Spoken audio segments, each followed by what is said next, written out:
I got her again. Hashtag young gang. Yeah. All right. Well, honey, are you ready to learn more about Jesus today? I am ready. Okay. Well, I'm ready too. Okay. If you don't remember, last time Jesus healed a lot of people and he told his followers that they can't follow him if they care about their families. Jesus then copies a bunch of miracles from the Old Testament, and then Jesus drives millions of demons into some pigs and that he then killed by chasing them off of a cliff.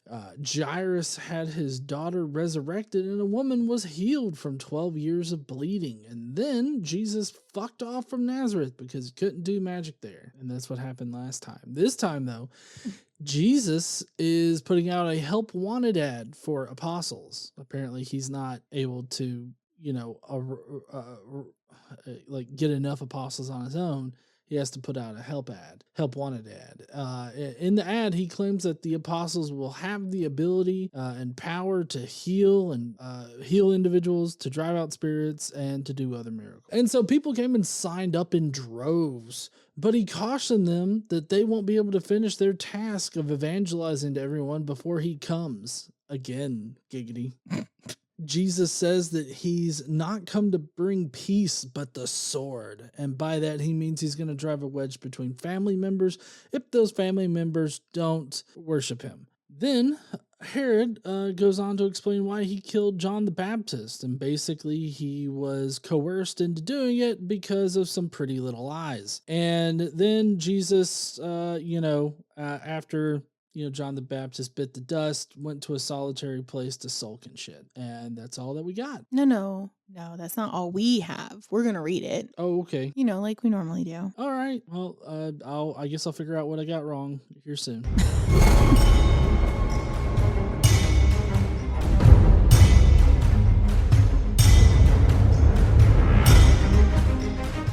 What's up, heathens? How y'all doing? So apparently I got some things wrong. I mean, we're just going to give him a little additional information, like straight from the source, Oh, okay. Yeah. You mean Herod wasn't convinced to kill John because of some dog or puppy dog eyes? Well, you said pretty little lies. No, maybe my speech wasn't exactly clear. I said eyes, like pretty, so like. Oh, I thought you said pretty little lies, and I'm like sitting here thinking, I don't know what lies we're told. I don't think any, but we'll get there, I guess. You usually have even if I don't know where you got to, yeah, I can usually figure it out while we're going through it. I just meant some puppy dog eyes is what I meant. I mean, not particularly, no. Okay. But we'll get there. Okay. All right. Are you ready to start? Yep, I'm ready. So today we have Matthew, Mark, and Luke.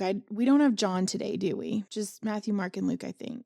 I'm not sure, but yeah, that sounds right. Oh, no. We at the very, very end. At the very end, we have one verse of John included. Okay. That's probably where he goes to sulk and feel bad for himself. Yep, it is. Sounds like the John's Jesus. So we're just going to start off with a part of the story that's in Matthew and Mark. And, Jesus has a lot of, preaching and spreading the word to do, right? Mm-hmm. And he's realizing, I guess, that he can't do it himself. So he needs to acquire some disciples, which he's already had. But I mean, he needs more, obviously. Well, yeah, I think what he needs to do is to spread the word more. So it's like they can't all go together everywhere. Right. So anyway, that's where we're going to start today. Are you ready? Yep, I'm ready. All right. Jesus went through all the towns and villages, teaching in their synagogues, proclaiming the good news of the kingdom and healing every disease and sickness. When he saw the crowds, he had compassion on them because they were harassed and helpless, like sheep without a shepherd. More persecution complex, right? Obviously. Then he said to his disciples, "The harvest is plentiful, but the workers are few. Ask the Lord of the harvest, therefore, to send out workers into his harvest field." Calling the 12 to him, his disciples, he began to send them out 2 by 2 and gave them authority to drive out impure spirits and to heal every disease and sickness. So now he's given his disciples magical powers.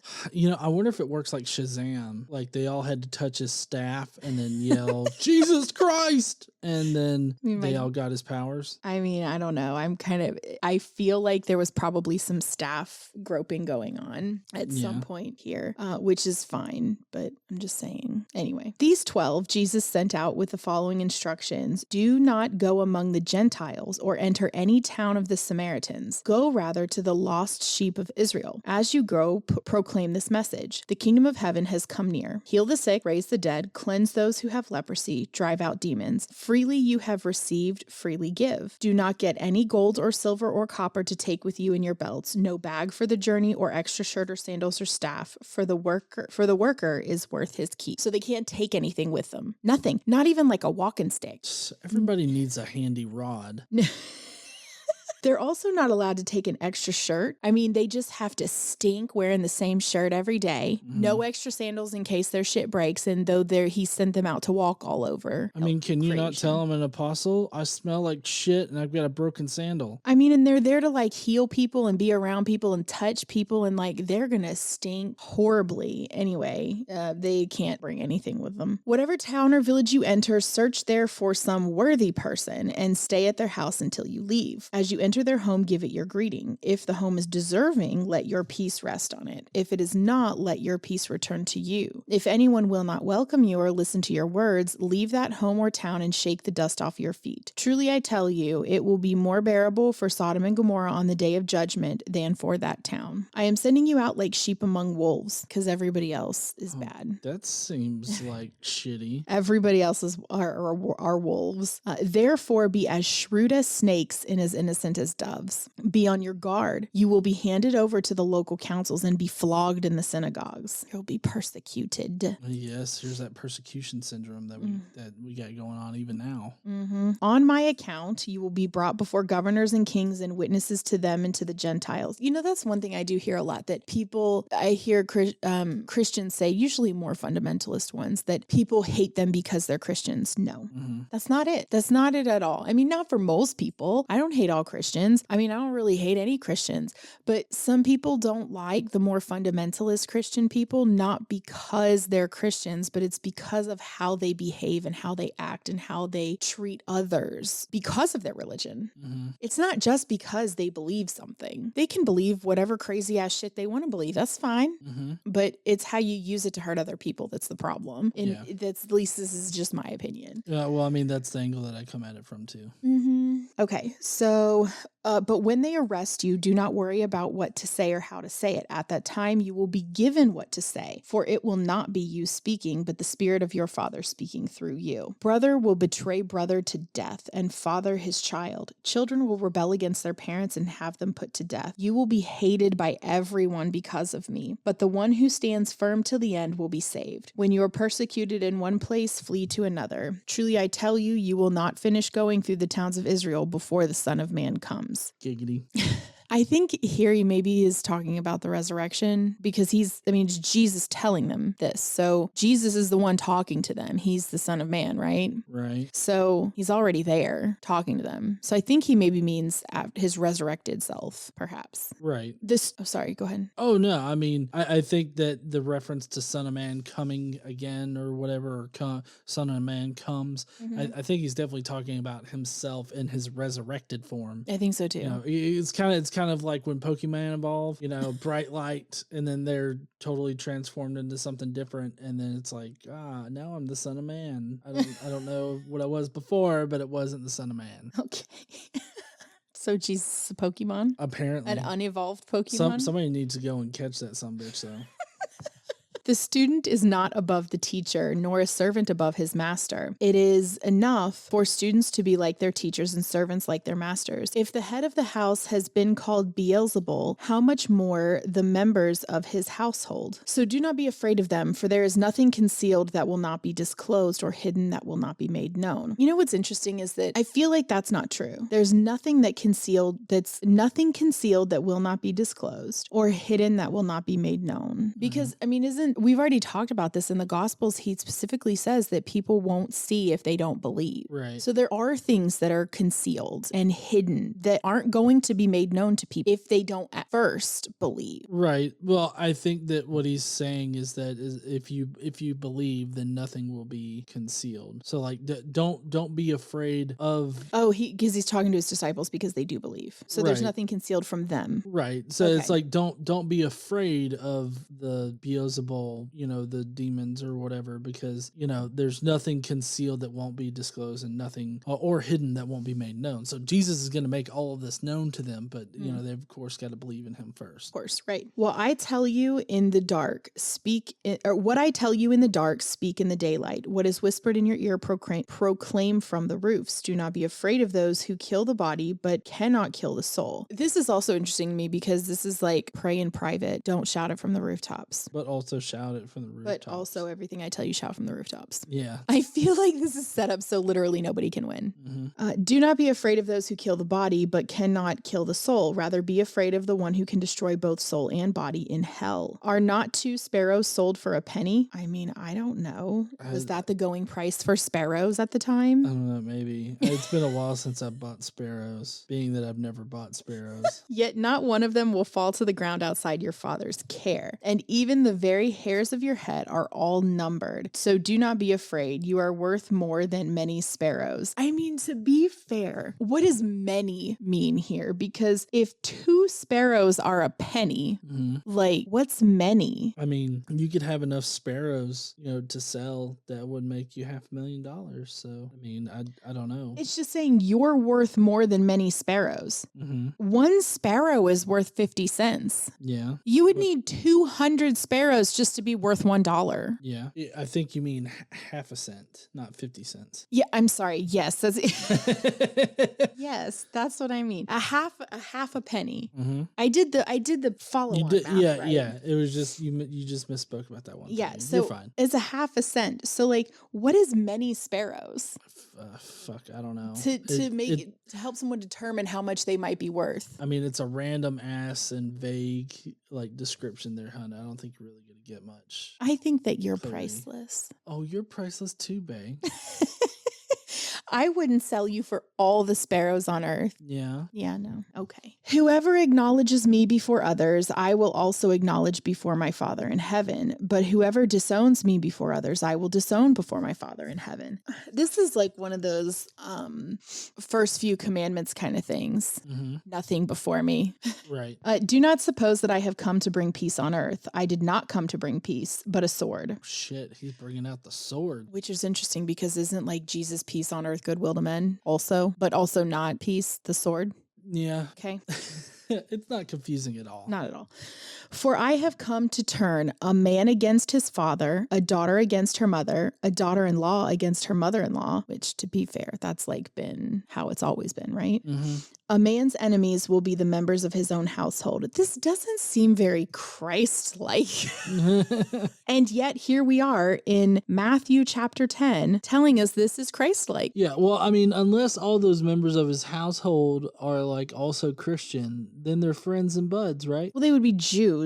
Yeah. Or I'm just saying, if a whole family is Christian, then it seems like this necessarily wouldn't apply. So this only applies to, so he's turning people, I don't understand what you're saying. I'm sorry. He's going to turn a man against his father. This is like you're saying this only applies believers to non-believers. He's not saying this as. Well, he's there to convince people of his messiahship, right? That he's the son of God. And he thinks the best way is to disowning family over it. Well, yeah. So, I mean, he's basically, I feel like what he's saying here is that he's come to convince people of his messiahship. And so, like, not everybody's going to believe him, right? Mm-hmm. And so he's come to turn family against family because some parts of the family are going to believe in him and some parts aren't. And so I guess I was just assuming like, well, if the entire family starts believing in him, then I guess they're okay. Like they're not turned against each other. But I mean, I think this pairs well with what he said either last week or maybe earlier, is that, that he's come to, or if you're going to follow Jesus, you can't have any kind of concern for, your family members. Like, it's got to be Jesus first. So, I mean, maybe that's what he's talking about. Well, Like, even he actually does continue and says, anyone who loves their father or mother more than me is not worthy of me. Anyone who loves their son or daughter more than me is not worthy of me.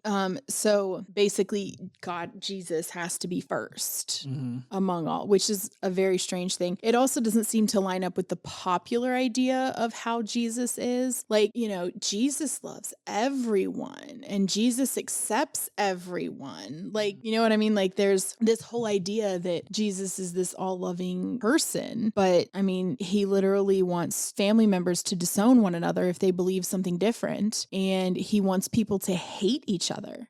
I mean, that's not love and peace. That's only peace if you agree, which is tyranny.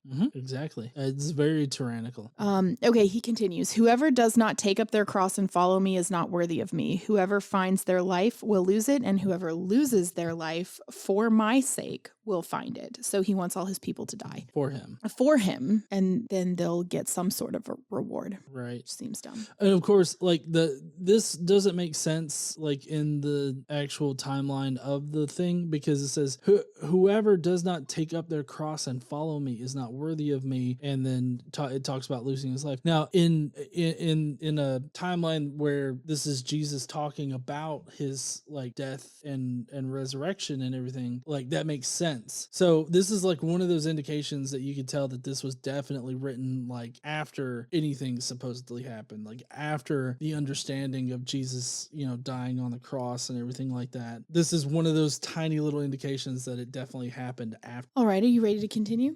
Anyone who welcomes you welcomes me, and anyone who welcomes me welcomes the one who sent me. Whoever welcomes a prophet as a prophet will receive a prophet's reward, and whoever welcomes a righteous person as a righteous person will receive a righteous person's award.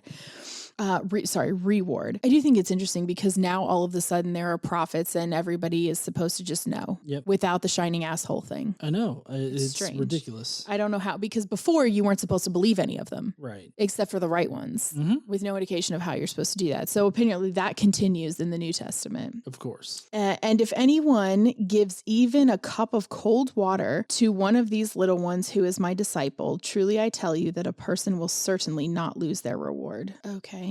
I don't know why he's got to dangle a carrot in front of him. I mean, a cup of water in the Middle East is probably worth a bit. Yeah. After Jesus had finished instructing his 12 disciples, he went on from there to teach and preach in the towns of Galilee. So they set out and went from village to village, proclaiming the good news and healing people everywhere. Oh, good for them. And yet no one writes shit about it. Nope. King Herod heard about this somehow. We don't know how, because it's not written anywhere. Right. For Jesus' name had become well known somehow, though it's not written anywhere. Some were saying, John the Baptist has been raised from the dead, and that's why miraculous powers are at work in him. Others say he is Elijah, and still others claimed he is a prophet, like one of the prophets of long ago. But when Herod heard this, he said, John, who I'm beheaded, has been raised from the dead. I beheaded John. Who then is this I hear such things about? And he tried to see him. Yeah, so this doesn't make like a lot of sense if Matthew is correct in like his version of events, because Herod was totally prepared for somebody like Jesus, and so he was having kids killed. And I believe that this particular part may be in Luke, either Luke or Mark, but in any case, Herod not knowing about this Jesus character is kind of contradictory to Matthew's account. Yeah. And I do think it's interesting because he talks about John being beheaded. We're going to hear about how that happened right now. Are you ready? Yep. For Herod himself had given orders to have John arrested, and he had him bound and put in prison. He did this because of Herodias, his brother Philip's wife, whom he had married. Okay, so Herod is now married to Herodias, his brother's wife, which I'm assuming his brother died, so now he took in his, right, as is Jewish custom. Right. He married his brother's wife. All right. For John had been saying to Herod, it is not lawful for you to have your brother's wife. I don't understand this. Why would John say it's not lawful? This is Jewish custom. Right. That if your brother dies, you're to marry his wife. I don't know. I don't know why, but there's a lot of things in the Gospels that don't make a lot of sense. So Okay. it seems on par. Yeah, this would have been customary as far as I understand it. Now, I'm not an expert in the history of this area in this time. So if you want to fact check that and I'm wrong, okay. But as I understand it, based on what's in the Bible in the Old Testament, this is what the Jewish people would have done. Right. Okay. Herodias is mad, right? Because she has a grudge against him because of this, and she wanted him dead. Right. But she was not able to kill him because Herod feared John and protected him, knowing him to be a righteous and holy man. When Herod heard John, he was greatly puzzled, yet he liked to listen to him. Finally, the opportune time came. On his birthday, Herod gave a banquet for his high officials and military commanders and the leading men of Galilee. When the daughter of Herodias, which reading this, you would think this would be Herod's niece, else it seems like they'd just say Herod's daughter, though it could, I guess, be Herod's daughter since he's married to Herodias. But my guess is this would be his niece. Right. Okay. When she came in and danced, she pleased Herod and his dinner guests. This just made me think of like a stripper at a dude party. Yeah. Anyway, the king said to the girl, "Ask me for anything you want and I'll give it to you." And he promised her with an oath, "Whatever you ask, I will give you, up to half my kingdom." So there's limits. Half his kingdom. He'll give her half his king, right? That's a lot. Yeah. So she went out and said to her mother, "What shall I ask for?" Which I think is bullshit because like I'd figure it out myself what I want. I wouldn't do what somebody else wanted. Fucking Right? give me a house in the countryside, bitch. Do it. So the mother answered, "Are you ready for this?" "The head of John the Baptist," she answered. At once, the girl hurried into the king with the request, "I want you to give me right now the head of John the Baptist on a platter." Fuck. Happy fucking birthday, right? Yeah. It's not even her birthday. Why is she getting a gift instead of Herod? It's his birthday. I know. This is weird. The king was greatly distressed, but because of his oaths and his dinner guests, he did not want to refuse her because he had just said in front of everybody, "I'll give you anything you want up to half my kingdom." So like he had to do it then, you know? So he immediately sent an executioner with orders to bring John's head. The man went, beheaded John in the prison, and brought back the head on a platter. He presented it to the girl and she gave it to her mother. John's disciples came and took his body and buried it. When the apostles returned, they reported to Jesus what they had done. Then, because so many people were coming and going that they did not even have a chance to eat, he said to them, "Come with me by yourselves to a quiet place and get some rest." So they went away by themselves in a boat to the far shore of the Sea of Galilee, that is the Sea of Tiberias. They went to a solitary place, but many who saw them leaving recognized them and ran on foot from all the towns and got there ahead of them. Thought they went on a boat. Oh, I guess. Okay, so they did go on a boat, but people, seems like if it was faster to go by foot, they should have done that. Yeah, you'd think so, but they love getting on them fucking boats and just traveling across that giant pond. Well, it could have been also because then no one could actually get to them. And if they're on foot, people could still get to them. That's why they did it. I bet. Yeah, Jesus didn't want to be bothered with all these people like, "Heal me, Jesus." And he's like, "Fuck it. God damn it." When you get the like Taylor Swift like celebrities, sir, you just, of course, then nobody wrote about you, but that's fine, whatever. Yeah. So that's all for today. Okay.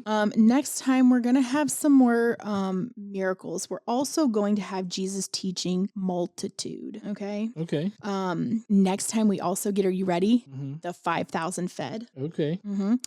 Jesus is also gonna walk on water. Oh, But you know who else is gonna walk on water? who's that? Peter. Peter. Yeah, so we've got some more miracles, and we're going to talk a little bit about mystery. We're going to talk about the bread of life, so that's important. Okay. And the Jews are going to challenge Jesus's claims. Okay. And they're also going to question the idea of eating flesh, which I think is valid. There is going to be some offense is going to be taken here. We're going to have some contention. All right. Okay. But Peter is going to affirm his faith. We're also going to have some people condemning tradition. All right. And there's going to be some ministry continuing, but only in Galilee. Okay. Okay.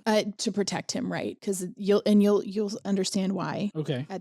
Once we get to it at that point. So All that's right. what we're going to do next time on the Bible. Oh, awesome. Mm-hmm. Sounds great. Well, if you heathens want to join us in on that and learn all about those events, then you'll have to tune in next week. But before y'all leave out today, why don't you head down below and let us know what you thought about today's podcast in the comments. And hey, while you're down there, why don't you smash that like button and subscribe if you like podcasts like this. And don't forget to stand up and use your voice. Bye, heathens. Bye, y'all.